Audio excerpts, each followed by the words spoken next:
dignitary to this wonderful place is nothing like the White House to me. We are represented today, and your continent is represented by Gabon, Guinea-Bissau, Liberia, Mauritania, and Senegal, all very vibrant places with very valuable land, great minerals, great oil deposits, and wonderful people. Last month, the U.S.-Africa Business Summit had recorded an attendance record, actually, and generated $2.5 billion in new economic deals for the United States. On June 27th, the foreign ministers of the Democratic Republic of the Congo and Rwanda visited the White House to sign a historic peace agreement that we worked out. They've been fighting for 30 years. 7 million are dead, and they think the number is actually quite a bit higher than that. It's been a long and vicious fight, and I just wanted to say that the countries represented were very happy that we were able to solve that problem. I think over the next couple of weeks, the leaders of both countries will come to sign the final agreement. As you know, we had foreign ministers last week, but we're going to be signing an end to the horrible 30-year war. It's been going on for a long time. I've been reading about it, hearing about it, and it was a vicious war. It was a terrible war. I want to thank our outstanding senior advisor for Africa, Masad Boulos, for helping to mediate this breakthrough. He was very much involved in that settlement. Most people thought it couldn't be done. But there's still much more to be done, and we're going to be facilitating peace also in places like Sudan, where they have a lot of problems, Libya and others. We have there's a lot of anger on your continent, and we've been able to solve a lot of it. My administration is committed to strengthening our friendships in Africa through economic development efforts that benefit both the United States and our partners. And we're shifting from AID to trade. We had AID, or aid as we sometimes call it, right to trade. And trade seems to be a foundation that I've been able to settle a lot of these disputes, like as an example, India and Pakistan. Kosovo, Serbia. I said, you guys are going to fight, we're not going to trade. And we seem to be quite successful in doing that. To that end, we have closed the USAID group to eliminate waste, fraud, and abuse, which was tremendous waste, fraud, and abuse. And we're working tirelessly to forge new economic opportunities involving both the United States and many African nations. There's great economic potential in Africa, like few other places in many ways. In the long run, this will be far more effective and sustainable and beneficial than anything else that we can be doing together. I'm eager to work with each of you on your vital issues and also to discuss security. We've encouraged our staff at the White House to work along with these nations. There's such tremendous wealth there and potential there. We encourage the countries here today to make greater investments in defense, hopefully, of course, buying our equipment, because we do make the best defense equipment. I guess we proved that about 2 weeks ago in Iran, but we make the best equipment, best military equipment anywhere in the world by far. There's nobody close. And keep pursuing the fight against terrorism, which is a big problem in Africa. Immigration will also be on the agenda, and I hope we can bring down the high rates of people overstaying visas and also make progress on the safe third country agreements. And once again, I want to thank you all for being here, and it's an honor for me. Some of you I've met, and some of you I just got to meet, and I think it would be nice if you said a few words to the press, which is right back here. Do we have a camera over here? It'd be nice if you could, oh, there it is. You could speak to the, you don't want to turn your head so much. I do it a lot. It's not pleasant. But perhaps we could start with you, please. Thank you very much. Great gentleman, by the way. Merci pour m'avoir donné la parole, Monsieur le Président. Thank you for giving me the floor, Mr. President.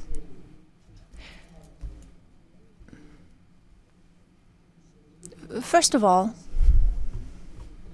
I would like to thank you, Mr. President Trump, for inviting us to come here today. I'm President Ghazouani, President of the Islamic Republic of Mauritania.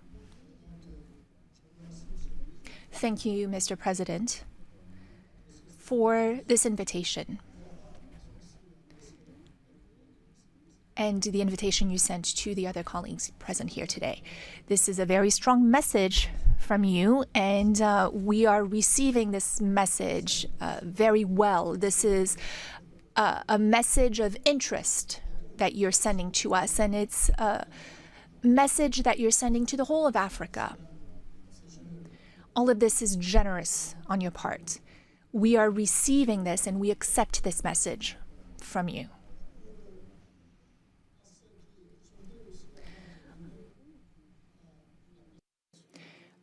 Before I talk about my country,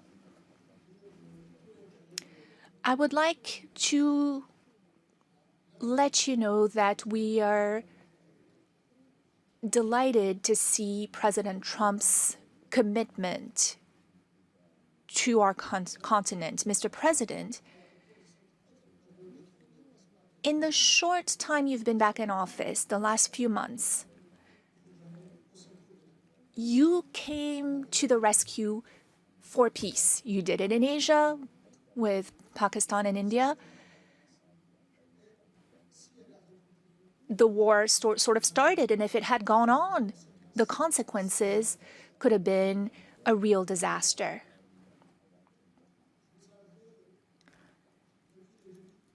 Since the beginning, you've been doing a great deal of work on the war in Europe, that is the conflict between Russia and Ukraine. You rushed to Africa to resolve a long-standing problem. Lots of efforts had been made by many heads of states, but your will made it possible for this agreement to be signed. And now, this conflict is behind us. You are currently working with a great deal of enthusiasm. And you're also working on the Middle East. You're paying a great deal of attention to the Middle East. We all know how far back this conflict goes. It is a conflict that is about 80 years old. 70 years, but it is also a war that has been raging for a year and a half. And you've also talked about the human toll. Many people have died in this conflict.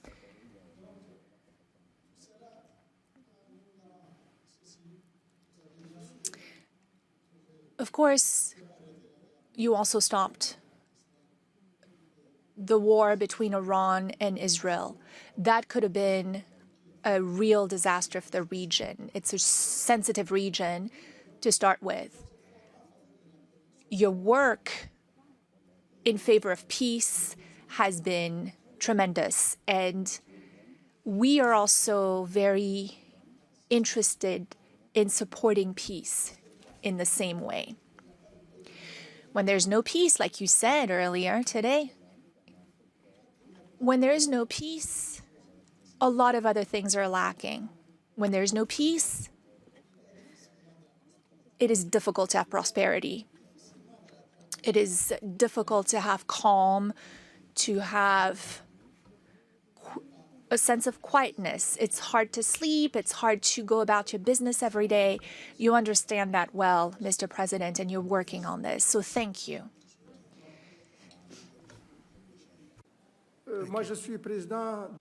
I am the president of Mauritania.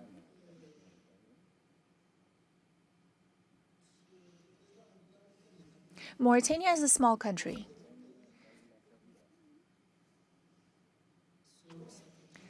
Depending on the criteria you apply. If you look at the number of people who live in Mauritania, It's a small country because we have about 5 million people in Mauritania. We might just be a little bit over 5 million. It's a small country also in the sense that what influence it has throughout the world. It's not like the US, Mr. President. Internationally, we understand that our weight, our influence is not that great, and we have no complex about this. It's also a small country because of our level of prosperity. We're not a very prosperous country. We have many problems related to the well-being of our population. But it is also a great country, a big country in other ways. Mauritania is a great country in the sense of its strategic position. It is on the Atlantic coast, which makes it a neighbor to the US. It is what unites North Africa and Sub-Saharan Africa, or what links the two. That is its strategic position, but also in terms of resources. We have a great deal of resources, many, many resources, and we have a lot of opportunities to offer in terms of investment. We have minerals, rare earths, rare minerals. We have manganese. We have uranium. And we have a good inclination that we have lithium and other minerals. We're the second largest producer for the last 60 years in Africa of iron ore. We produce a lot. And we have a lot of resources in our seawaters, so lots of fishing and whatnot. I don't want to spend too much time on this. But I appreciate it very much. I appreciate it. Maybe we're going to have to go a little bit quicker than this because we have a whole schedule. If I could just say it's, your name and your country would be great. Thank you, please. Muito obrigado, Sr. Presidente Trump, e sobretudo. Thank you, Mr. President, and for welcome and everything. For us, it's the second time here to come as a guest. The first time we had that meeting in Guinea-Bissau, but I will not talk so much. But Guinea-Bissau is a peaceful country, and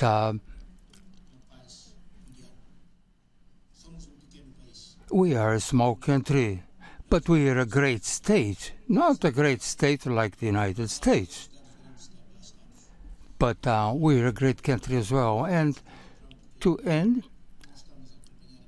we are be following your dynamics and the war with Russia and Ukraine.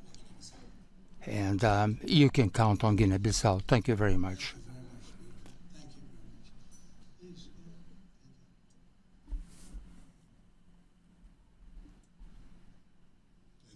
President. First, let me congratulate you for your recent celebration of your 249th anniversary. We did in Liberia at your embassy. Mr. President, we thank you for this opportunity to be here. Liberia is a longtime friend of the United States, and we believe in your policy of making America great again. And we also go a long way with you in your diplomacy that has to do with economic development and commercial friendship. Liberia has a lot of minerals, and one of the things we ask as good friends for a long time is the opportunity to do a survey of our minerals. Mm-hmm. And also we are committed to peace, and we've been very lucky within our region. We are a country that have had a series of democratic elections, and our country had been cooling down. And also, we want to encourage American involvement in the investment in Liberia. Yeah. We'd like to see that happen. We want to work with the United States in peace and security within the region, because we are committed to that. And we just want to thank you so much for this opportunity.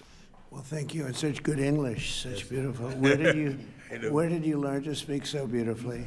Where were you educated? Where? Yes, sir. In Liberia. Yes, sir. Well, that's very interesting. It's beautiful English. Sure. I have people at this table can't speak nearly as well, Very and good, sir. Thank you. they come from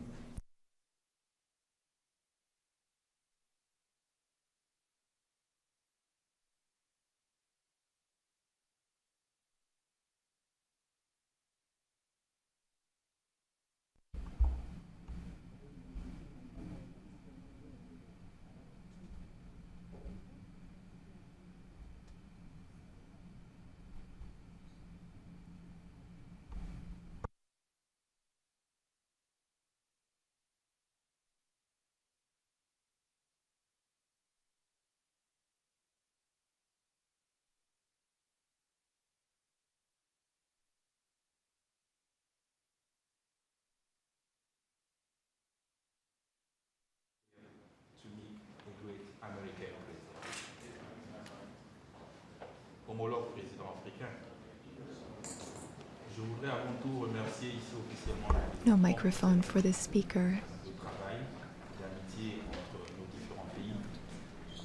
No interpretation. Parce qu'aujourd'hui, le président Trump There's no microphone for the speaker. est la fierté du monde entier. Dans plusieurs domaines, le domaine économique, Still no microphone for the le speaker. domaine politique. Et au niveau diplomatique, je salue. les Could you efforts- turn that on? Yeah. Just press that. There you go. Yes. Et au niveau diplomatique, I would like to commend you, Mr. President, for the success you had in reaching a peace agreement between Rwanda and the DRC. Africa is a vast continent that has many problems, and we truly count on you for your assistance in Sudan and in the Sahel, because no investment can be made when there is a war. For investment, you need peace. The other heads of state who are here with me represent countries that are at peace, and that has been the case for some time. When we also have raw materials, minerals, rare earths. We are not poor countries. We are rich countries when it comes to raw materials, but we need partners to support us and help us develop those resources with win-win partnerships. That is our wish. I often listen to your remarks and speeches, Mr. President. We also want our raw materials to be processed locally in our country so that we can create value and to create jobs for youth so that they stop dying. They are crossing the sea, the ocean, to go to other countries. That is what we want, to have local processing of raw materials. Gabon is a rich country. We have over 2 million inhabitants and a great deal of diversity, raw materials, oil and gas reserves. And we would like those resources to be tapped using an economic model that fits. Since our liberation, we have changed how we do trade. We've focused on transparency and bids for anyone who wants to come invest in our country. If you follow the news, we have also worked on agreements with the European Union, and we wanted to review those because we didn't think that those were win-win opportunities. So our market is open. We want to process manganese locally which you purchase through a company called Aramet. And I'm sure that it's more expensive compared to when you can come and buy it directly from us.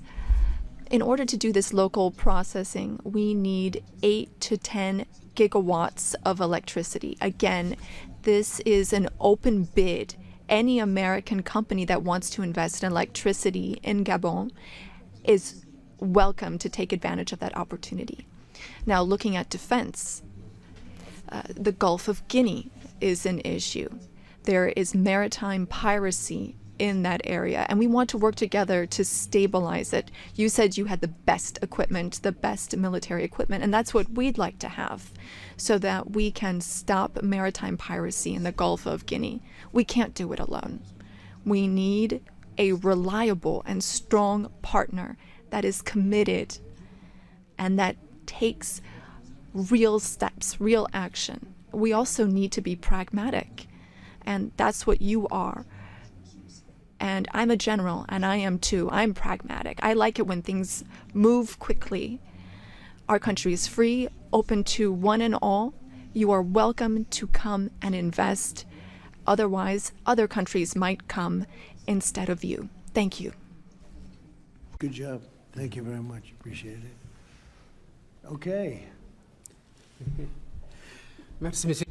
Thank you so much, Mr. President. I would like to thank you for this invitation. It is an honor for us to be here at the White House and to have this opportunity to speak with you about the new partnership that you are putting in place with Africa, particularly for investment. I also wanted to commend you for your commitment to peace throughout the world and the incredible diplomatic success that you had with the DRC, as my colleagues mentioned. You said that this put an end to a long war that claimed many lives, and thankfully, you were here to put an end to this 30-year war. I also wanted to express that Africa supports all efforts to bring back peace to Sudan, Libya, and in the Sahel. Mr. President, as you've seen, you can only do business when there is peace and security, and you build peace everywhere in the world so that there can be better investments. The entire world is grateful to you for this. Now, with respect to my country, Senegal, I've been president for some 15, 16 months now, and I want to reassure all American investors about our country's political stability and our favorable regulatory environment, which we are continuously improving upon in order to attract more investment. I wanted to speak about two projects that I think are an exceptional opportunity. I will speak about the U.S. Ecological Survey, which can help assess the potential of the minerals in our country. And thanks to American companies, we've been able to discover oil and gas. Some 950 billion cubic meters of gas that we can tap into in order to support our economy. And again, here we were able to do this with an American company. Another project I'd like to mention, and again, I would like to invite American investors to take part in this. It's for a digital city. We identified a space within the city of Dakar. It has a view of the sea. It's on some 40 hectares, and this is a great opportunity for American tech companies to come in and make Dakar a tech city open to Africa. I was wondering what your secret was for resolving all these complex crises, and I know you are a tremendous golf player. Golf requires concentration and precision, qualities that also make for a great leader. Senegal has exceptional opportunities to offer, including in the area of tourism. So perhaps an investment could be made in a golf course in Senegal. It would just be 6 hours by flight from New York, from Miami, from Europe, or from the Gulf, and that would be an opportunity for you to show off your skills on the golf course too. Thank you for your attention, sir. Nice. It's some way to show off my skills. It's a long trip to show off my skill, but that's really nice. And he's led a very interesting life. He looks like a very young person. He's a little older than he looks, but a fantastic job. He was treated very unfairly by his government, and he prevailed. And so congratulations on that. Really, congratulations. It was a great job.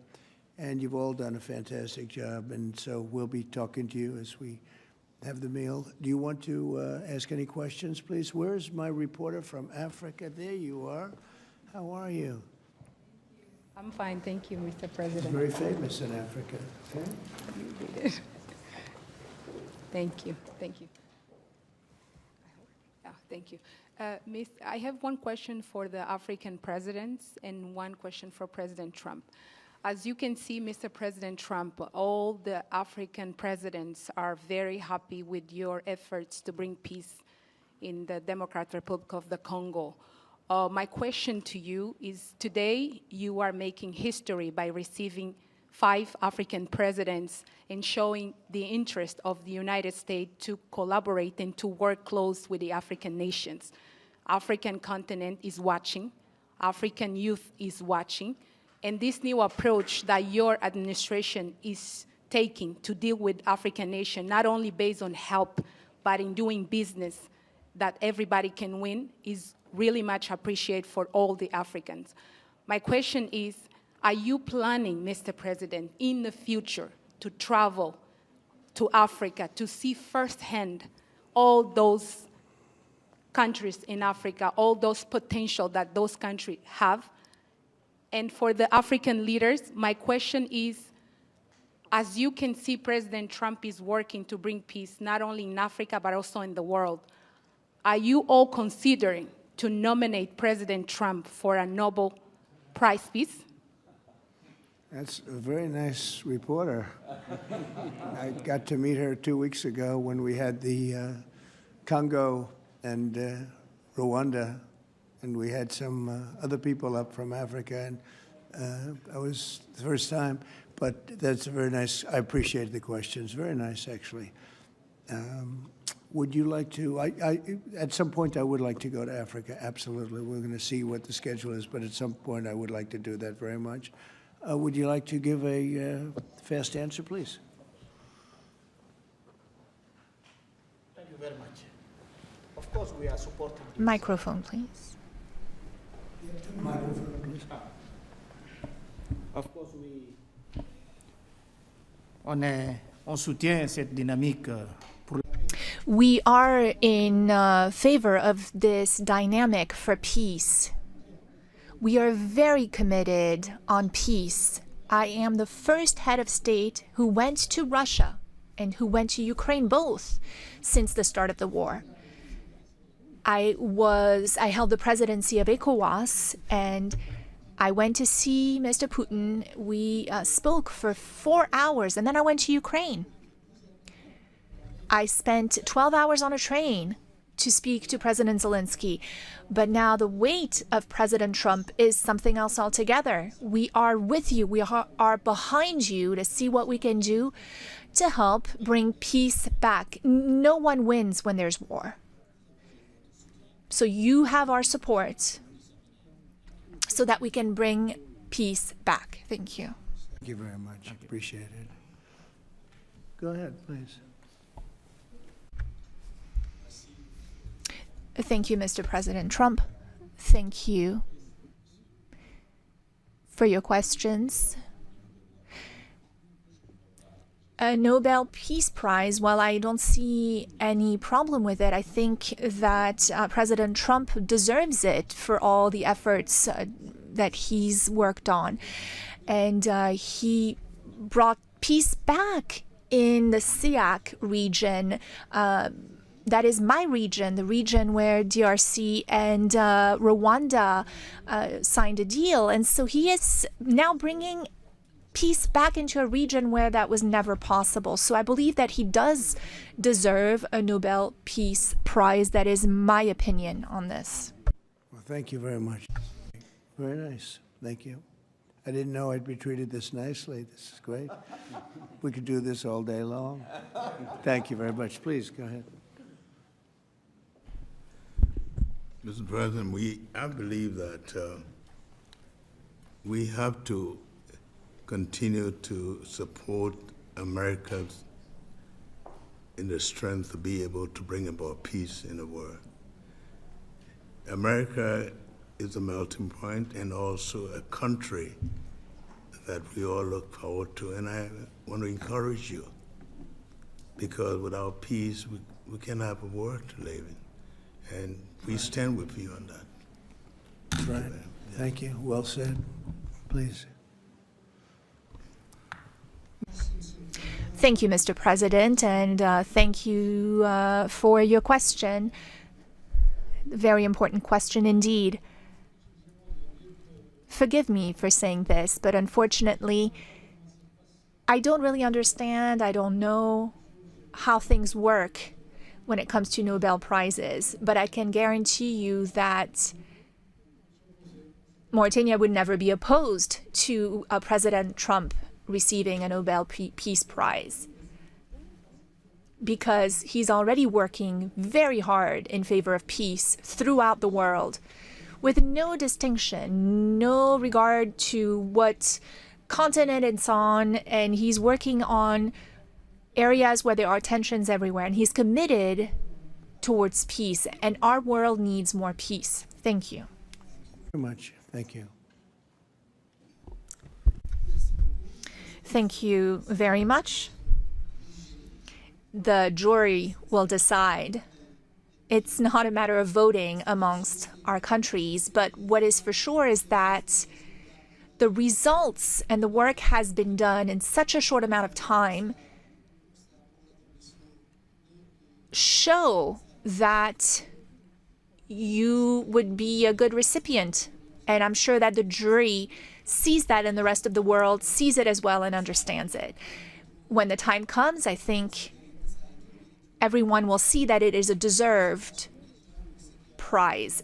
Congratulations on what you've done so far. If we took a poll, I think you would be very far ahead in those polls. It's very nice. All of you, thank you very much. I appreciate it. Peter? Thank you, President Trump. James Comey and John Brennan, now under criminal investigation related to the Trump-Russia probe. Do you want to see these two guys behind bars? Well, I know nothing about it other than what I read today, but I will tell you, I think they're very dishonest people. I think they're crooked as hell, and maybe they have to pay a price for that. I believe they are truly bad people and dishonest people. So whatever happens, happens. And now, a few weeks after the strikes that you ordered on the nuclear facilities in Iran, there is an Iranian official who says you, President Trump, have done something that he can no longer sunbathe in Mar-a-Lago. As you lie there with your stomach to the sun, a small drone might hit you in the navel. It's very simple. Do you think that's a real threat? And when is the last time you went sunbathing anyway? It's been a long time. It's been a long time. I don't know. Maybe I was around 7 or so. I'm not too big into it. Yeah, I guess it's a threat. I'm not sure it's a threat, actually, but perhaps it is. And on one other subject, two Democratic senators now, Cory Booker and Alex Padilla, have a new bill out. They want to require CBP and ICE officers to have legible IDs, and they don't want CBP or ICE officers covering their faces. Would you ever sign that? Well, they wouldn't be saying that if they didn't hate our country. and they obviously do. I'm surprised that they would do it, knowing a little bit about them. I don't know them well, but these officers are doing a tremendous job. They're great patriots. If you expose them because of statements like have been made by Democrats and others on the left, usually, mostly, I think probably exclusively, you put them in great danger, tremendous danger. And it's sort of funny when people picket in front of Columbia, in front of Harvard, and they have masks on, more than masks. I mean, you can't see anything. Nobody complains about that. But when a patriot who works for ICE or Border Patrol puts a mask on so that they won't recognize him and his family, so they can lead a little bit of a normal life after having worked so hard and so dangerously, there's a problem with that. So they have this is the problem with the Democrats. They have a lot of bad things going on in their heads. They've really become they've lost their confidence, number one, and they've become somewhat deranged. I want to do whatever's necessary to protect our great law enforcement people, and they are right at the top of the list. And your agriculture department also announced this week that they are going to start limiting Chinese ownership of American farmland. Why do you think that the Chinese have been buying up all this farmland in our country so close to military installations? Well, I don't want to get into that. I have a very good relationship with President Xi. We're going to see, and I'm going to, they're going to be making a recommendation to me, but we have a very good relationship. As you know, they're paying a lot of tariffs to the United States now, and so I'm not going to get into that right now. Yeah, please. Yesterday, the Wall Street Journal reported that the White House was weighing whether to send another Patriot air defense system to Ukraine. Can you confirm that reporting? They would like it. They've asked for it. They're very rare indeed, because a lot of systems have been sent to Ukraine. But they would like to. I know they made the request. We're going to have to take a look at it. Very expensive system. It's a shame that we have to spend so much money on a war that would have never happened if I were president. That's a terrible, terrible war over there, and it's really a shame. It's very sad. When you talk about a system like that, highly sophisticated, tremendous amount of money, and they're doing it because they want to prevent death. They're getting hit hard, very hard. So we're looking at it. Also on Russia. Yesterday, sir, as well, Ukraine was hit by over 700 drones sent by Russia last night. What's your response to that attack? Well, I've been sort of letting people know I'm not happy about what's going on. It's a war that should have never happened. It should not happen now. They're losing. Now it's up. I've been saying 5,000. Now it's up to 7,000. Think of it, 7,000 people a week on both sides. 7,000 people, young, mostly military people, young souls are dead and dying, and it should be stopped. It should be stopped. Very sad to see what's happening. Yes, please. Sir, can you explain how you calculated your latest round of tariffs? Was there a formula that was used? And do you expect any of these countries to face tariffs as well? The formula was a formula based on common sense, based on deficits, based on how we've been treated over the years, and based on raw numbers. And we're going to have a couple of more coming out today. Brazil, as an example, has been not good to us, not good at all. We're going to be releasing a Brazil number, I think, later on this afternoon or tomorrow morning.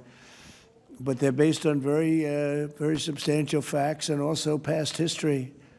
You look at the past history, we never had anybody in the White House that understood the numbers or were into it like I have. We've taken in hundreds of billions of dollars in tariffs, hundreds of billions, and we haven't even started yet. And it's going to be a great thing for our country. I think it's going to be a fair thing for the world. And we really haven't had too many complaints because I'm keeping them at a very low number, very conservative, as you would say, number. And we haven't had, I'm sure they will be complaining at certain points, but we haven't had complaints. We've been treated very unfairly by both friend and foe. And friend has treated us very badly. It's not even believable that for so many years, I was using tariffs in my first administration. We had the most successful financially administration that there's ever been. This is going to be much better. But we got cut short with the COVID because I didn't think it was appropriate when, Italy, Spain, so the horror show that a lot of the countries went through. So I cut it a little bit short. But we took in hundreds of billions of dollars, and we had the most successful term ever from a president financially. But this is going to be much more successful. Yes, please. Do you expect any of the countries here to face tariffs as well? I haven't thought of it, but I don't know. Let's see, I like him, and him. No, I don't think so, not too much. He's very good. He's a friend of mine now. Yes, Thank you for taking our questions, Mr. President. Okay. You talked about the amount of external revenue the country has brought in thanks to your tariffs. Can you talk about how these hundreds of billions of dollars that are getting brought in will help grow the country, and what do you hope to put it towards? Well, bigger than the tariffs, actually, are the fact that when you charge the tariffs at a certain point, they say, well, we can't pay those tariffs. It doesn't make economic sense. These are wealthy countries, and they or their companies will come into our country and build, and that's what's actually happening. If you had a very low tariff, there'd be no incentive to do that. If you have no tariff, like we used to have, which is so stupid, it's not even believable, but then obviously they make their product, the product in their country. They have the jobs, they have the income, they have the taxes, they have everything, and they just send it into us, and it's jobs that we wouldn't get. Now the wheel is turned. And what we're doing is more important, we're taking in hundreds of billions of dollars, money that we've never seen before. But more important than that, we have a lot of people that would rather not have to pay that. So they're coming in and they're building plants. AI, we're leading everybody, including China, by a lot with AI. They're building their own plant. You heard me say yesterday, they're building their own electric generating plants to go along with the factories or plants that they're building. If they want to do that, we're getting them fast approvals, very fast turnarounds. They're using mostly natural gas to start off, but they're using coal. They have the right to use coal. They have the right to use nuclear. Nuclear's come a long way in the last 5 years. So we're getting them very fast approvals. We have factories and plants building at a level that we've never had in this country before. Yeah. And secondly, a study from the Council of Economic Advisors. You put it on Truth Social yesterday. It showed that your assessment that tariffs would slow inflation was accurate, and that the prices of imported goods since February has fallen. That your assessment was right, that critics were wrong. Why do so-called experts continually misread your economic policy, sir? Well, it's not the experts. It's the fake news and a combination of that and the Democrats. I saw an ad on television today on Fox, and it was some ad about, Trump has raised costs. It's the opposite. I actually put out a statement. I brought down costs. I brought down the cost of groceries. I brought down the cost of tremendously groceries. If you remember my first week in office, the press was screaming at me about the cost of eggs. They were 4 times higher than they were just a short time ago. That was caused by Biden and stupid policies, and we got that down, and by Easter, it was normalized, and now it's actually even at a lower price. So when I see an ad like that, it's always good to respond. I feel you have to respond. It was an ad that things are more costly. No, they're much less costly. Yesterday, $1.99 a gallon. There's 3 states were selling gasoline at $1.99. You haven't seen that for a long time. And I brought costs way down. Just about every cost. I can't think of a cost that went up, but just about every cost. So what they do is they lie. They take ads. You'd almost think that the advertising station would stop it because they know it's wrong. It's such a lie. All you can do is say it's a lie and explain it. I guess I have the ability to explain it at conferences like this, so I like to take advantage of it and do it. But costs are substantially down under the Trump administration. And as you know, Biden had the highest inflation, I believe, in the history of our country. They say 48 years, but regardless, I think it was really the highest in the history of our country. And they were up to numbers that nobody ever saw before. And we have inflation now totally under control. We have a Fed chairman that, if he was doing his job properly, would lower interest rates. But we're bullying through even that. We're doing so well, it's not having that kind of an impact on us. But you want to see a rocket ship? We should have the lowest interest rates, because without us, there's nothing. And we have a strong country now, and we're taking in a lot of money. And other countries aren't even complaining. They got away with murder. They took advantage of a lot of very stupid people that sat in this seat, very stupid people, or people that didn't understand business or something was going on.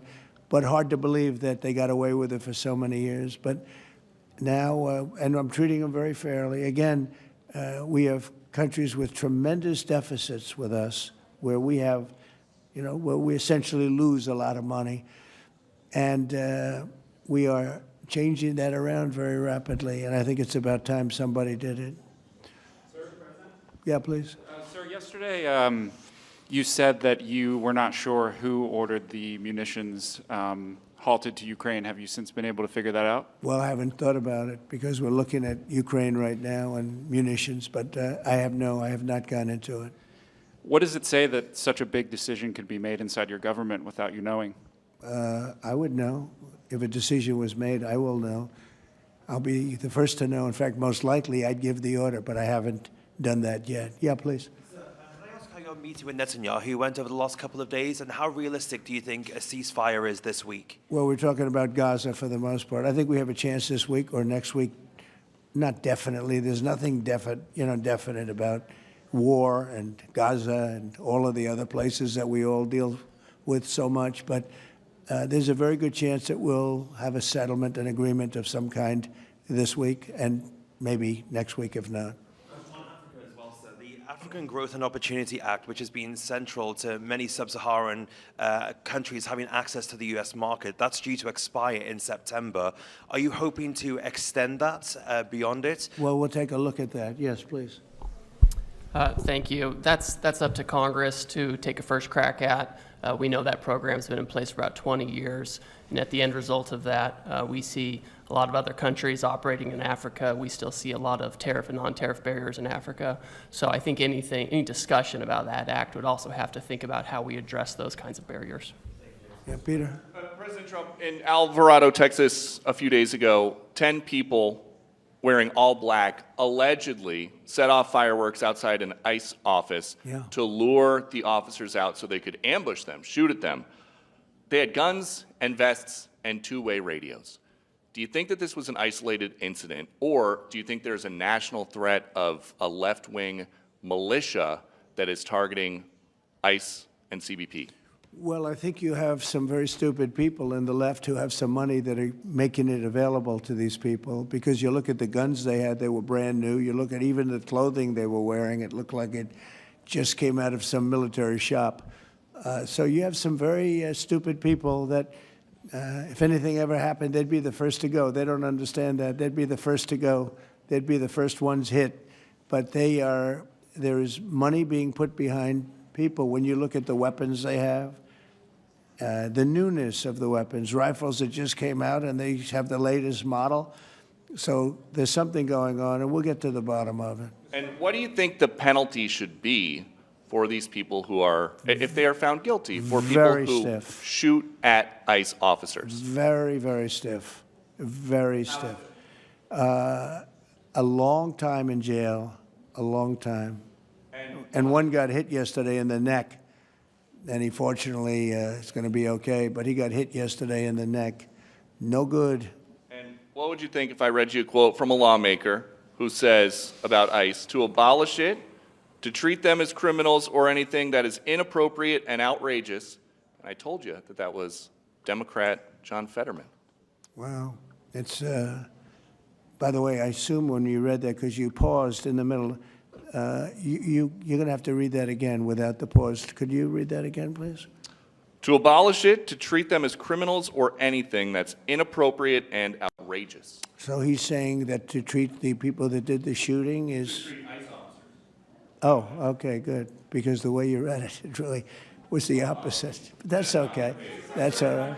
I think that's what he meant. No, the new John Fetterman is exactly what you said. He's right.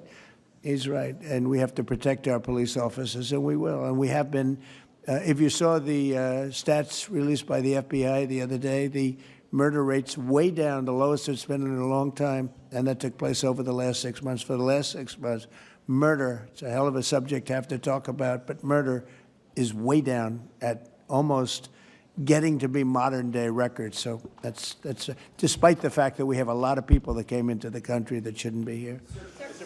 Mr. President? Yes, please. So 2 questions, one on tariffs, the other on the IRS. Yeah. On tariffs, China is reportedly softening their impact on U.S. tariffs in Africa, announcing last month that they would halt charges on imports for nearly all of its African partners. Good. Does this move by China influence your thinking, your approach to tariffs on the continent? Well, we treat Africa great in many different ways, including with tariffs. But, parts of Africa charge us tremendous tariffs, as you know. And they're going to be dropping those tariffs. They've already informed me they're going to be dropping those tariffs. But we treat Africa far better than China or anybody else, anyplace else. Yeah. And on the IRS says that churches can now endorse political candidates. What's your reaction to this, and how do you expect this to influence some of the work that's afoot on the continent? There's a lot of American churches that are missionaries doing missionary work on the continent.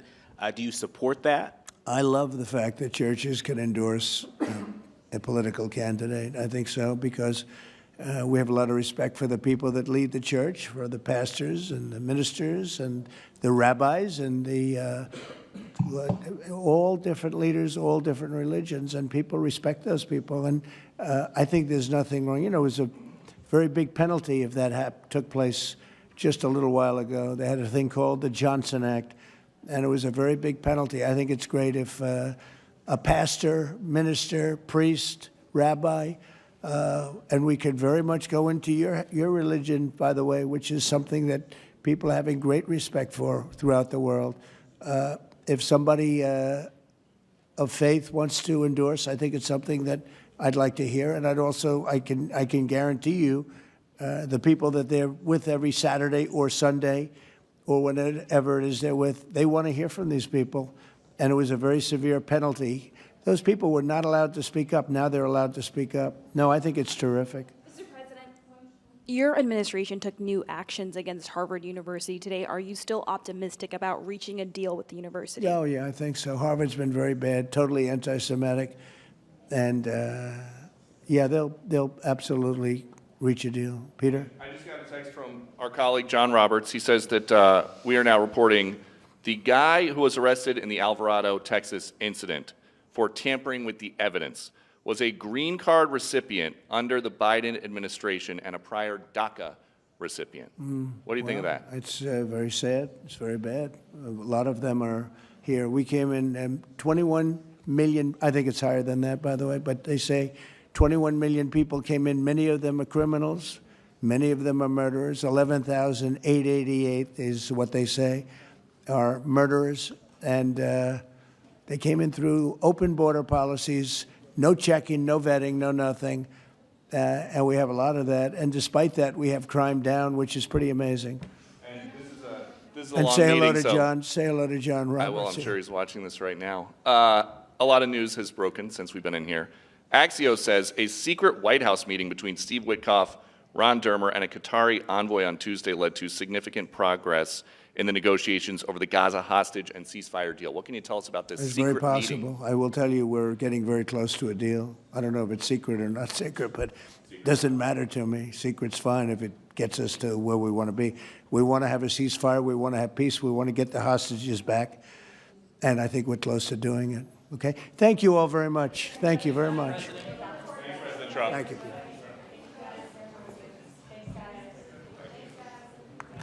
Good job, everybody. Huh? Thank you. That was a good job.